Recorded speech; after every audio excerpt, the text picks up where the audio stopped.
Boa noite. Segunda-feira, 7 de janeiro, passam 4 anos sobre o massacre no Charlie Hebdo. Seja muito bem-vindo, este é o Euronews Noite. Já a seguir, os títulos que marcam o dia. É uma das mais altas figuras de sempre na Igreja Católica a ir a julgamento. O cardeal Barbarin, arcebispo de Lyon, responde por alegadamente ter silenciado casos de abuso de menores.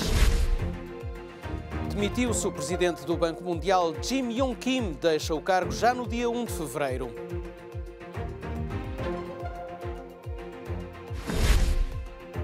No Gabão, o dia foi muito agitado com uma tentativa de golpe de Estado contra o presidente Ali Bongo.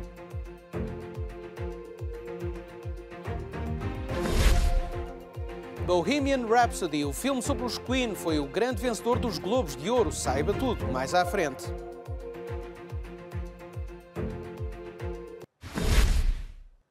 Começou o julgamento do cardeal Philippe Barbarin, um processo que volta a colocar os casos de pedofilia envolvendo a Igreja Católica na ordem do dia. O arcebispo de Lyon é acusado de ter escondido os abusos sexuais cometidos por um padre. Não é normal vermos uma alta figura da Igreja Católica sentada no banco dos réus, mas também não é todos os dias que os casos de pedofilia chegam à barra dos tribunais. Philippe Barbarin começou a ser julgado no Tribunal Correcional de Lyon, acusado de ter escondido os abusos sexuais cometidos por um padre da sua diocese. Em sua defesa, declarou que nunca procurou encobrir esses atos horríveis e acrescentou que apenas fez o que lhe foi pedido pelo Vaticano, evitar um escândalo público. A questão passa por saber se o cardeal Barbarin conhecia os rumores, se conhecia os casos que podiam ser denunciados. Estava suficientemente informado para se poder dirigir ao procurador? Sabia o suficiente para se dirigir ao Palácio de Justiça? A questão é só essa. Não há mais nenhuma. O caso foi denunciado em 2015 por François Devaux, uma das vítimas do padre Bernard Prenat, e arquivado um ano depois por se tratarem de acusações demasiado antigas ou impossíveis de provar. As vítimas não baixaram os braços, conseguiram a reabertura do processo, desta vez para seguir até às últimas consequências. Voltámos a lançar um debate que começou por ser apenas sobre a moral, porque não podemos fazer de outra forma. Usámos a mediatização do caso para procurar um agente de confiança, que é a opinião pública, e chegamos agora ao principal agente de confiança da nossa sociedade, que é a justiça. Vamos ver se a moral e a justiça estão de acordo. Philippe Barbarin arrisca 3 anos de prisão. A justiça francesa já condenou no passado 2 figuras da Igreja Católica pelo mesmo crime de que é acusado. Pierre Riquin, em 2001, e André Faure, o ano passado. O julgamento do cardeal Barbarin está a ser acompanhado pela nossa jornalista Valérie Gorriat, que nos conta o que está aqui em jogo. Posso ter cometido alguns erros, mas não me considero culpado, declarou o cardeal Barbarin num interrogatório de mais de 3 horas. O cardeal disse ainda que atuou de acordo com o que Roma lhe disse para fazer, após o conhecimento dos factos. Portanto, Barbarin declarou-se inocente e foi esta a linha que os advogados de defesa seguiram, mostrando-se bastante agressivos para com a acusação. Esta terça-feira será a vez de os queixosos serem ouvidos, num dia que se adivinha duro. No entanto, às portas do tribunal mostraram satisfeitos com o facto de o caso ter chegado a um nível tão alto. Para eles, este julgamento não se resume apenas a alguns membros do clero, mas diz respeito a todo o sistema da Igreja Católica e a sua lei de omertá, isto é, o Pacto de Silêncio.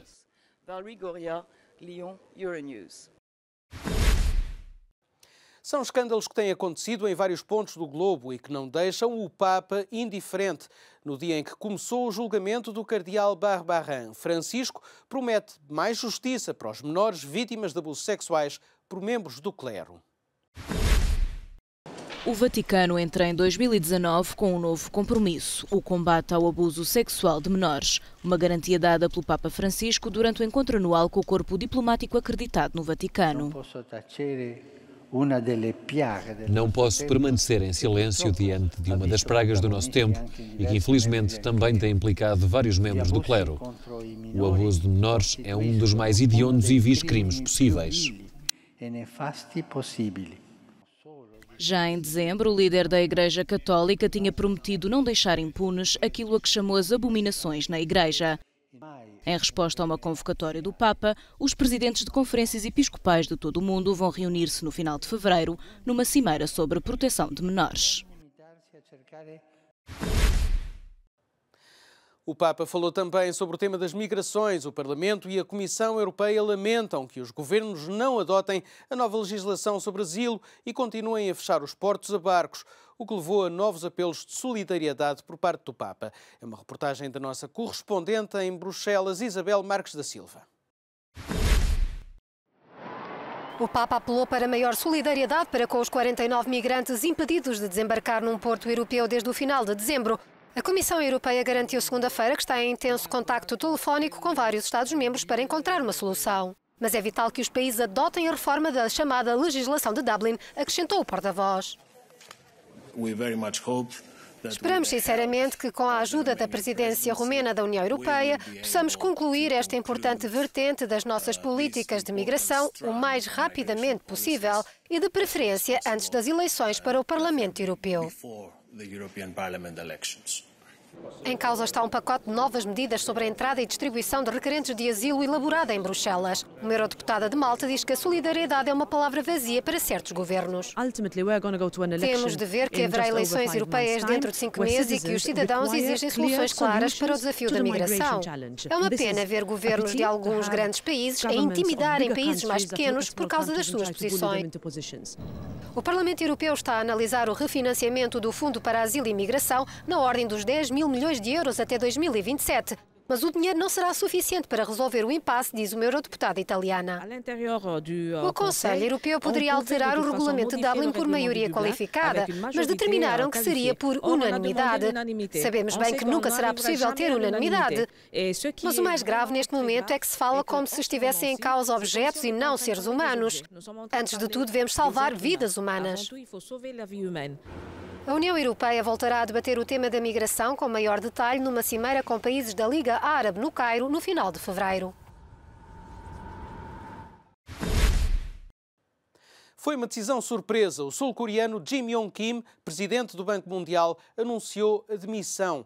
É já no dia 1 de fevereiro que deixa o cargo. Jim Yong Kim bateu com a porta. Apesar de ainda ter mais 3 anos de mandato, o presidente do Banco Mundial anunciou que iria abandonar o cargo já no dia 1 de fevereiro. Nomeado durante a administração de Barack Obama, eram públicas as desavenças de Jim Yong Kim com Donald Trump. O presidente norte-americano terá agora uma palavra a dizer sobre quem lhe irá suceder. O cargo será ocupado de forma interina por Kristalina Georgieva. O governo do Gabão conseguiu abortar a tentativa de golpe de Estado levada a cabo por militares. As autoridades apressaram-se a anunciar a detenção dos golpistas, mas sobre o estado de saúde do presidente Ali Bongo continua o silêncio. O Gabão viveu na noite de domingo para segunda-feira uma tentativa de golpe de Estado. Um grupo de militares tomou conta da Rádio Nacional e anunciou a intenção de criar um Conselho Nacional de Restauração. O porta-voz dos militares justificou a operação pelo vazio de poder deixado pelo presidente Ali Bongo, hospitalizado há 2 meses em Marrocos, na sequência de um AVC. Na mensagem, o tenente Ondo Obiang Kelly apelou à saída dos cidadãos para a rua em apoio ao movimento patriótico dos jovens das Forças de Defesa e Segurança do Gabão, que disse liderar. A confusão durou algumas horas. À meia da manhã, o governo anunciava que a situação estava sob controlo e que 4 dos 5 militares amotinados tinham sido detidos e um estaria em fuga. Na ausência de notícias sobre o estado de saúde do presidente, os boatos têm vindo a crescer nas redes sociais. Ali Bongo pronunciou no dia 31 de dezembro um discurso ao país a partir do local onde está em convalescência. Os militares golpistas consideraram este discurso um espetáculo desolador de tentativa de manutenção no poder. Ali Bongo está na chefia do Estado desde que sucedeu ao seu pai em 2009 e foi reeleito em 2016, numas eleições fortemente contestadas, na sequência das quais eclodiu uma onda de violência no país. A presidência do Gabão, um país que retira 50% do produto interno bruto da exploração do petróleo, está nas mãos da família Bongo há mais de meio século.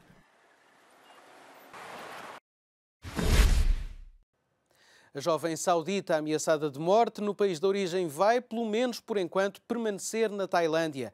A apreensão do passaporte e a ameaça de expulsão para a Arábia Saudita suscitaram a indignação da comunidade internacional. A Tailândia não vai prosseguir por agora com a intenção de expulsar Raaf Mohamed Al-Qunun do país. A jovem saudita de 18 anos ficou com o passaporte apreendido durante uma escala no aeroporto de Bangkok e barricou-se no quarto de hotel para evitar ser deportada para a Arábia Saudita. As autoridades tailandesas dizem que vão discutir o caso de Al-Qunun com representantes das Nações Unidas.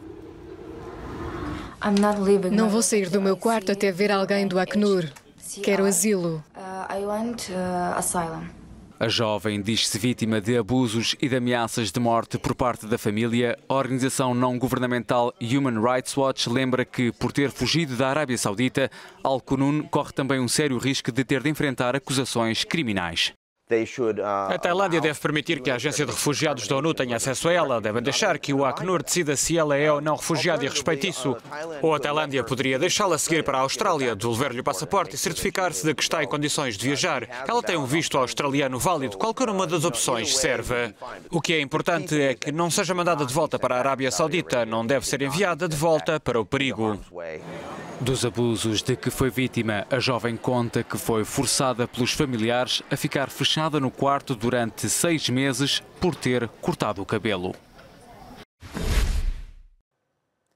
No Brasil, o estado do Ceará vive há vários dias uma onda de violência. Além do reforço policial, o Ministério Público Estadual anunciou esta segunda-feira a criação de um gabinete de crise para acompanhar a investigação dos crimes. Ainda a ferro e fogo, Fortaleza limpa os destroços de 6 dias consecutivos de violência. Mais de 120 ataques foram registados desde 2 de janeiro. Uma onda de crimes que já levou à detenção de 110 suspeitos e à morte de 2 pessoas. Mas nem a chegada de 300 elementos da Força Nacional e o reforço da Polícia Rodoviária Federal e da Polícia Militar impediram grupos criminosos de incendiarem uma ambulância, uma loja e atacarem uma rádio na última madrugada. Sem fim à vista, a onda de violência terá começado pela mão de fações criminosas como represália ao anúncio de medidas para endurecer o sistema penitenciário do Ceará. Em resposta aos ataques, o governo estadual solicitou 60 vagas para transferir os chefes das organizações criminosas para prisões federais. Um pedido já aceite e posto em marcha pelo Ministério da Justiça brasileiro. Nas prisões da região foram apreendidos mais de 400 telemóveis, televisores e droga. O estado do Ceará, diz um estudo do Instituto de Pesquisa Económica Aplicada, tem 4 das cidades com mais violência do Brasil. Fortaleza foi já considerada a 7ª cidade mais violenta do mundo. A 7 de janeiro de 2015, Paris viveu um dos atentados mais marcantes de sempre. O ataque à sede do jornal satírico Charlie Hebdo foi um prenúncio para o mega atentado do dia 13 de novembro desse mesmo ano. Nascia então o slogan Je suis Charlie. 4 anos depois, a data foi lembrada. França prestou esta segunda-feira homenagem às 11 vítimas mortais do atentado terrorista ao jornal satírico Charlie Hebdo no dia 7 de janeiro de 2015, em Paris. Jornalistas, cartunistas, líderes religiosos e políticos marcaram presença esta manhã na capital francesa. As cerimónias foram lideradas pela Presidente da Câmara Municipal de Paris, Anne Hidalgo, e pelo Ministro francês do Interior, Christophe Castaner, que no Twitter publicou a lista com os nomes das 11 vítimas. Há 4 anos, os irmãos Said e Sharif Kouachi entraram na redação do Charlie Hebdo armados com metralhadoras e dispararam enquanto gritavam Allahu Akbar, Allah é grande. Este foi o primeiro de uma série de atentados em França. Desde então, o país mantém-se em alerta máximo para a violência terrorista. O Euronews Noite vai para intervalo. Não perca na segunda parte o julgamento do ator Kevin Spacey e ainda a cerimónia dos Globos de Ouro. Até já.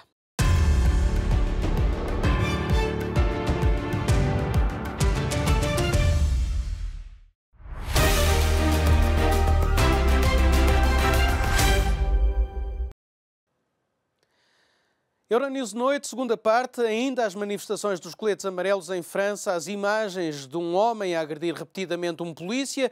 Durante o mais recente protesto em Paris tornaram-se virais. O homem, um ex-pugilista profissional, justificou a ação num vídeo divulgado nas redes sociais e depois entregou-se às autoridades. Estas imagens tornaram-se virais nas últimas 48 horas. Durante a 8ª manifestação do movimento Coletes Amarelos, sábado, em Paris, um homem agride este polícia diversas vezes. Num outro vídeo, também se vê o mesmo homem, um ex-pugilista profissional, a agredir um polícia no chão. Queridos amigos, coletes amarelos, o meu nome é Christophe Dettinger e sou aquele que confrontou a polícia neste sábado, dia 5. Após ser espancado, agredido e levar com gás lacrimogéneo nos últimos dias, eu fiquei furioso e com vontade de bater nos polícias. E tive uma reação muito má. Sim, eu fiz mal. A confissão foi gravada antes da manhã de segunda-feira, quando se entregou à polícia. Foi isso que confirmou o ministro do Interior francês. O ex-pugilista corre o risco de uma sentença de 5 anos de prisão e uma multa de até 75 mil euros. Franceses, coletes amarelos, o meu coração está com vocês. Continuemos a nossa luta pacificamente, mas continuemos, por favor. Durante o fim de semana, muitos confrontos aconteceram em vários pontos do território francês entre coletes amarelos e a polícia. Em Toulon, o Conselho de Inspeção da Polícia instaurou um inquérito após um comandante da polícia local ter atitudes violentas sem motivo aparente. Hoje é dia de Natal em todas as comunidades ortodoxas que seguem o calendário juliano. É o caso das do leste da Europa. Este ano, pela primeira vez desde o século XVII, a Rússia e a Ucrânia festejam o Natal como duas igrejas separadas. O primeiro culto da recém-criada Igreja Ortodoxa da Ucrânia realizou-se esta segunda-feira na Catedral de Santa Sofia, em Kiev. O serviço religioso realizou-se no dia a seguir à recepção do decreto formal de reconhecimento emitido por Bartolomeu I, o patriarca ortodoxo de Constantinopla, que atua como primus inter pares das comunidades ortodoxas do mundo inteiro. O presidente ucraniano Petro Poroshenko participou na cerimónia, tendo afirmado no final: quebramos os últimos laços que nos ligaram a Moscovo e às suas fantasias sobre a Ucrânia como território canónico da Igreja Ortodoxa Russa. Mais do que um golpe na autoridade espiritual de Moscovo no mundo ortodoxo, o reconhecimento da independência da Igreja Ortodoxa Ucraniana representa o maior cisma cristão desde a Reforma Protestante do século XVI. É Natal também para a comunidade copta do Egito. No Cairo, o presidente Al-Sisi inaugurou a nova catedral juntamente com uma nova mesquita. O objetivo, celebrar a união entre as religiões.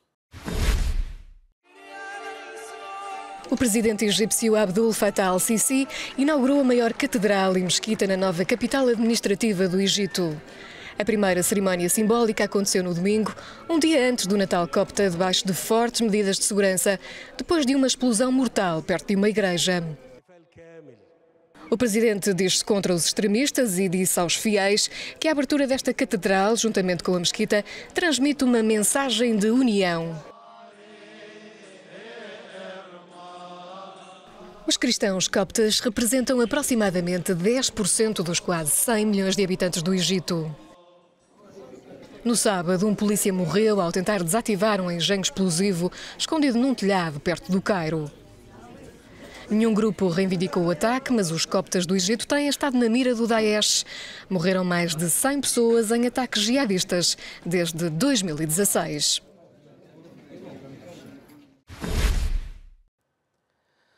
Uma das estrelas de Hollywood atingidas pela recente onda de denúncias de assédio foi a tribunal, falo de Kevin Spacey, que ouviu a acusação de um dos vários processos em que é arguido. O ator, que ficou sem trabalho desde que foi denunciado, aguarda julgamento em liberdade. O ator norte-americano Kevin Spacey compareceu hoje no tribunal de Nantucket, no estado do Massachusetts, no primeiro dos vários processos judiciais por abuso sexual que pesam sobre si. foi formalmente acusado. O queixoso é um jovem empregado de restaurante que o acusa de lhe ter metido a mão nas calças por várias vezes para lhe apalpar o sexo. Kevin Spacey não se pronunciou na sala de audiência, mas através do advogado declarou-se não culpado. O ator saiu em liberdade sob caução. O crime de que é acusado é passível de uma pena de 5 anos de prisão no estado do Massachusetts.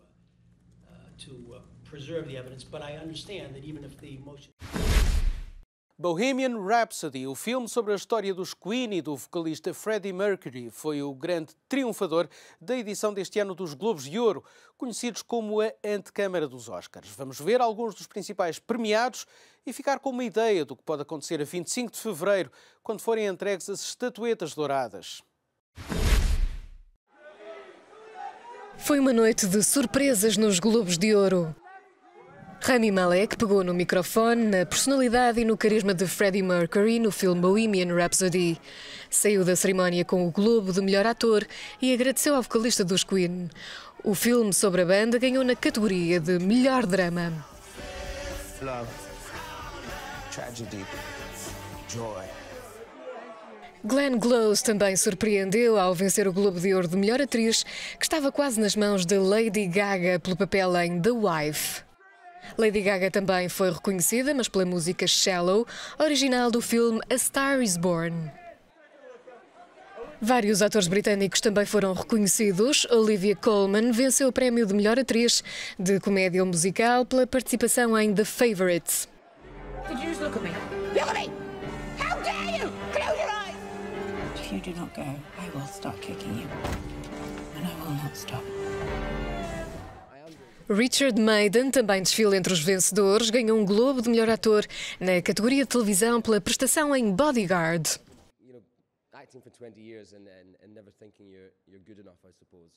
O papel de ex-vice-presidente dos Estados Unidos Dick Cheney em Vice valeu um Globo de Ouro de melhor ator de comédia ou musical a Christian Bale. Um filme a preto e branco passado nos anos 70 na Cidade do México. Roma, de Alfonso Cuarón, venceu na categoria de melhor filme estrangeiro.